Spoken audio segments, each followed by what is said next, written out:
Ladies and gentlemen, welcome to the second episode of the Chan Reed Show. Today, I got a little special for you. A lot of talk on the timeline recently about 9 to 5 side hustles, and especially after the pandemic, people getting furloughed, laid off.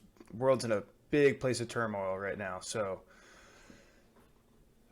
what I could advise you to do is, if you're not already thinking about it or if you're not already doing it, try to start thinking about diversifying your income from your typical 9 to 5. And that could either mean, if you're working remote, getting another remote job, or for most people, it's going to be starting some sort of side hustle that you can do. If you're working remote, you can do it from home because everyone knows you're not really working a full 8-hour day if you're working remote. Or it can be something you grind on early mornings, late nights, and on the weekends if you got a standard 9 to 5. So today I just wanted to talk about my thoughts on all that, how you should approach it, kind of some tips and tricks of what I would do, and kind of what your horizon would be looking like while you're completing something like this. All right, so let's dive into it. So first is the mindset of coming into wanting to disassociate yourself from your 9 to 5, or to prepare yourself, or to just diversify your income. One thing that someone put it to me really well. It was like, yeah, you might love your 9 to 5. That's all great and well, but would you ever want to be in the position where you had to ask permission for someone to go to your son's Little League game, or to go pick your daughter up from dance class, or what have you? And that one really hit home. I was like, damn, you're right. Like, that kind of sucks. What kind of world am I living in where I had to ask someone permission to do something like that? So critical to your life and your family life. So that's what really lit a fire under my ass, I guess, if you will, to kind of start exploring, entrepreneurship, working for yourself, creating your own income, all that good stuff. And I would say really, like, the gig I'm doing now with Gig Green NOI, it's, I would say, 1 in a million chance this doesn't really happen every day. I literally found it through Twitter, and it's been incredible. I've been loving it so far. But again, like, nothing's perfect. There's obviously been downsides. There's been struggles. It's been a tough sledding, but I realize I'm pretty lucky to have stumbled upon this opportunity. So I'm going to kind of give you what everyone can do, not just trying to find a needle in the haystack opportunity like I did myself. So let's start. So the first thing is the mindset. Yep. So like I was talking about, Little League game, not chill. Something that really also helped hammer home for me was a couple of info products from a group called Wall Street Playboys, who you now might know as Bowtied Bull on Twitter. They're all crypto gods. They got the Gen Island, Bowtied Nation. Some of those accounts are super incredible knowledge-wise. Lots to learn from the Bowtied jungle. So I would definitely recommend hitting them up. But yeah, so their original info products, Wall Street Playboys was their account back. It was like a forum back in the day, which if you go on like a time hop or whatever the internet wayback machine, yeah, that's it. To go check out some of their old posts, like, damn, you want to talk about like sober wake up call right there? Like, okay, damn, I'm not operating at the level I need to be operating at. So anyways, check out some of their info products. They really lay it all out and kind of give you like a timeline of like, hey, you should be doing this now, or what your life at 25 should look at, what your life at 30 should look at, all the good stuff. Super knowledgeable, but it really, kind of lit the fire for me on, all right, I need to start exploring some sort of side income for myself. So once you have the mindset down, it's like, hey, you need to start getting a side income going. And today is always better than tomorrow. I don't care what it is. Just get something on paper today, like get the ball rolling today, and it'll slowly start compounding. So now I'm going to talk about next step, which is while you're building your side business, like what should your 9 to 5 be? Or if you're currently working a 9 to 5, how can you work around that? So in an ideal world, your 9 to 5 is going to be some sort of full remote, high-tech sales job, or not even high-tech, just some big ticket sales job. Because one, sales is like a skill that is arguably one of the most important skills in life. It goes across all industries. You can use it in any single business. You'll need to learn sales. Two, the big ticket aspect is obviously high commission. So if you get really good at it, you can make a lot of money. And then three, the remote component is obviously, like I said, remote workers are not working a full 9 to 5 while they're at home. We all know it. For myself, my company had us work from home for a whole year, and I certainly was not working a whole 9 to 5. So that's that. So that's kind of what I would be gearing. So if you already have a 9 to 5 though, and you don't have to be a high commission saled remote worker, you're going to be busting your ass first thing in the morning, late at night when you get home, and your whole weekend's going to be busting ass. For me, I can tell you right now, my schedule is, so I kind of bust my ass, I would say, from the 8 to 6 range on my current business, and that's split between primarily, we have a small office I'll go into sometimes, but I'm on the road sometimes a lot too, doing biz dev meetings, and then I also work from home a lot too. So I'll talk about my schedule when I'm at home or when I'm running into the office for stuff or when I'm traveling. I'll talk about my daily structure and everything at that point. But now I'm really talking about, so if you have a current 9 to 5, so I would say you got to figure out first what sort of, like, where are you most productive? Are you an early morning person? Are you a late night person? And then structure your day around that. So if you're an early morning person, I would suggest you're up at 5 a.m. First thing you're doing, you're hydrating, you're hitting a nice walk, getting the blood flowing, 15-minute walk, hopefully outdoors if it's cold. Hopefully, maybe you got a gym in your apartment or you got a home treadmill or something like that. Just get the blood flowing. Your ideas will start flowing. Get some stretches in and then get some coffee going. And then next, you're going to be grinding until the absolute last minute until you got to head into the office. And then you're at the office, and then you get home from the office, you get some dinner, and you're working out at night, and you're getting to bed if at hopefully a reasonable hour. So thing is, if you're young and you're in your 20s, you can kind of burn the candle at both ends for a little bit. I'm talking like 5-6 hours of sleep a night, and you'll be fine. But as you start getting older, sleep starts becoming a lot more crucial. And even now, like, I'm 26 now, I definitely notice the mornings that I haven't gotten a solid night's sleep, and it definitely impacts me for the rest of my day. Not saying you can't string a couple days together, because you have to, right? But sleep is definitely a heavily underrated component. So, but if you're a night person, you're going to be waking up, still trying to get up as early as you can to squeeze any work in the morning, or waking up in time to get your workout done in the morning, and then head to the gym.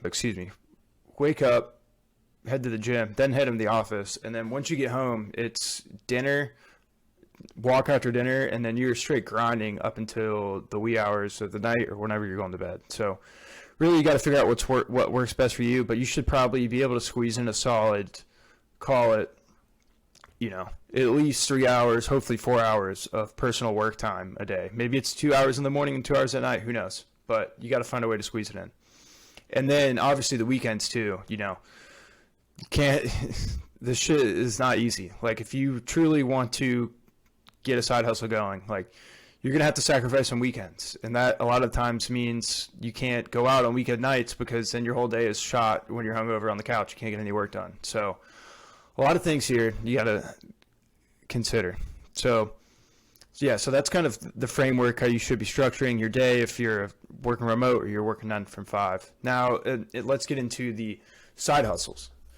So first things first, like, and this might upset some people, but whatever, like, whatever you're passionate about, who gives a flying fuck? This is not the time to care about anything but making money.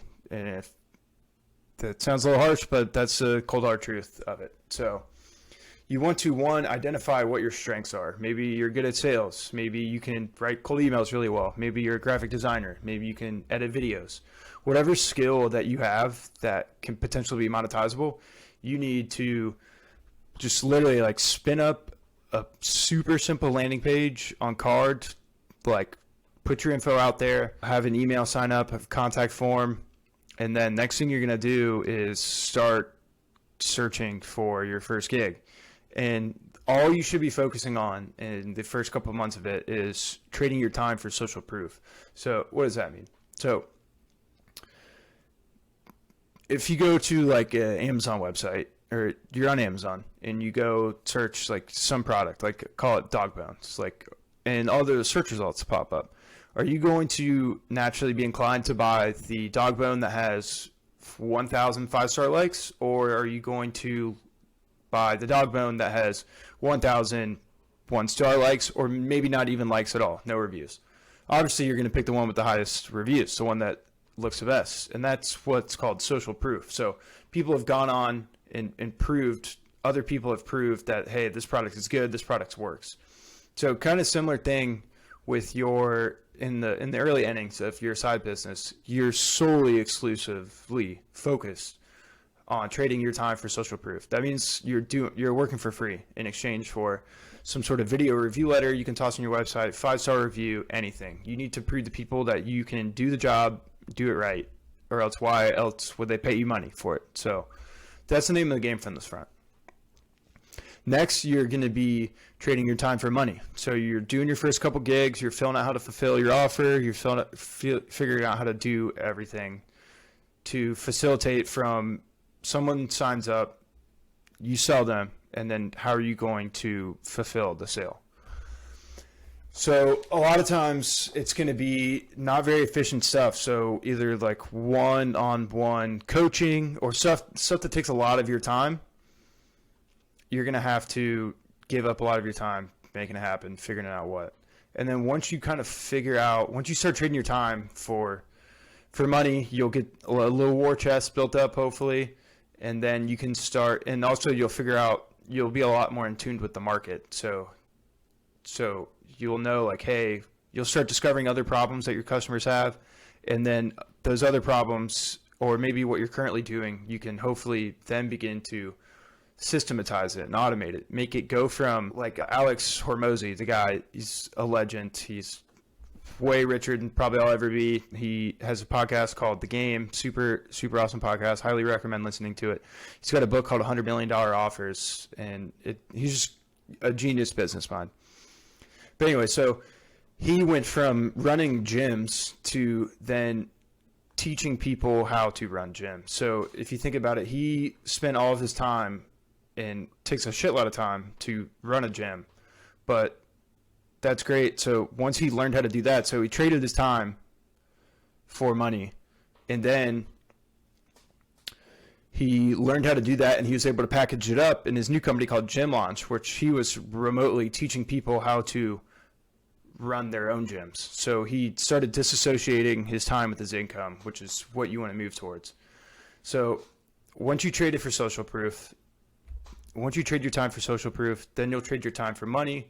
And then once you start figuring out you have a war chest, you can figure out what the market wants, how you can automate your own services, and hopefully you'll have a war chest where you can start investing in some nicer software, some more scalable solutions, automations, virtual assistants, whole nine yards.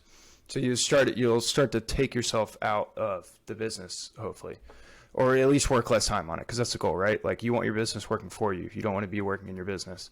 Again, another Hormozy quote was, the goal is ownership, not CEO-ship. So that one really rung a bell for me. So we'll talk about that one another time. That's a great, goddamn, that guy's a legend. But we'll dig into that later. So yeah, so once you get to the point where you're automating a ton of tasks that you're doing, it's scaling up, you're doing well, at that point, it almost becomes that your 9 to 5, this time you spend there, is taking away from the growth of your side business. Because think about if this thing's scaling and running on its own, you can really just add gasoline to the fire and make it blow up. So, and that gasoline is your full attention. So once your side hustle, I would say, gets around the 2x the income of your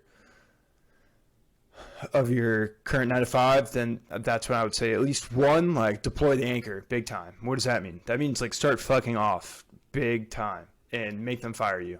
And obviously, you know, you probably develop some great relationships with people at your 9 to 5, but fucking whatever, dude. It's dog eat dog world. Deploy that anchor, start fucking off. And if they don't fire you, that's great, because you're not working and you're focusing on your side business and you're still making money from both income sources. But if not, if you're ready to go, give your 2 weeks, maybe not even. If you give your 2 weeks if you like your company. If not, tell them, peace, bitches, I'm free. I beat the system.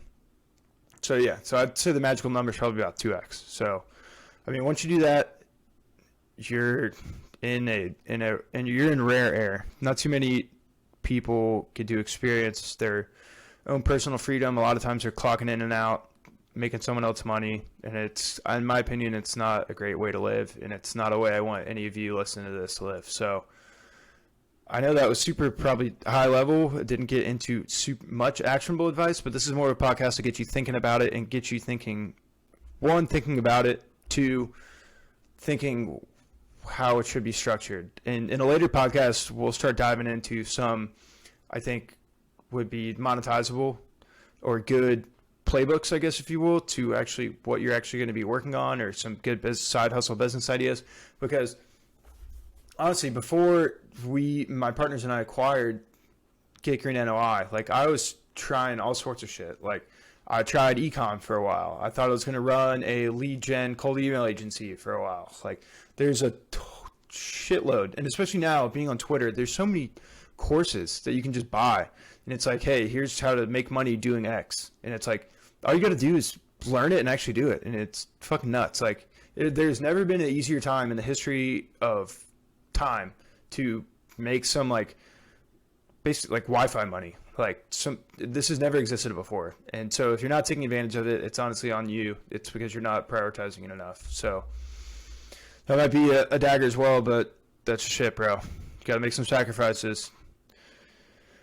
Anyway, so we'll get into some of those specifics later. I'll share some resources on how I think you can figure that out. But anyways, till next time, happy Saturday. Actually, this is Friday night. This bitch will probably get uploaded on Sunday, because tomorrow I'm in the Casparilla parade, and I will not be near or on my computer. So that's that. Love you guys. Talk to you soon.